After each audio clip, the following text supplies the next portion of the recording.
Can you help me understand how the price can go to 5 digits with 1 billion new tokens released every month, even if all the catalysts happen? Again, available supply and total supply and circulating supply are all three different numbers. And not a billion are released every month. A billion are released from the escrow, but Ripple only sells about 300 million, or they have each month this year. Last year, they sold 200 million per month. This year, they upped to another 100 million per month that they sold onto the market. Next year, I think they'll probably do the same thing. They'll probably re-escrow about 600 million if they continue to follow the same pattern per month.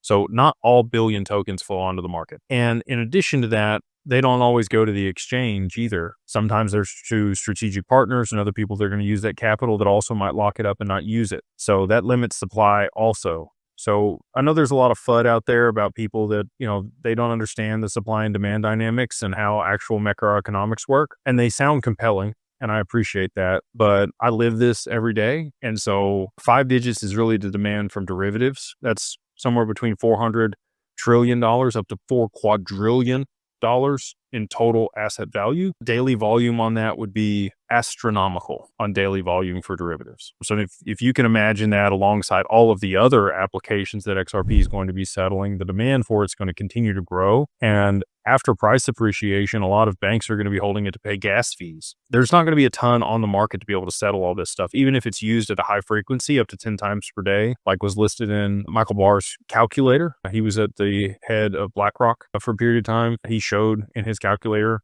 how it was supposed to get $10,000 per XRP. Both David Schwartz and Arthur Brito and Brad and a lot of other people at Ripple have talked about why it needs to be, it's made to operate at $10,000 a token. So again, you don't have to listen to me on it. There's a lot of other people that I deem and respect that I think are smarter than me that are telling you the same thing.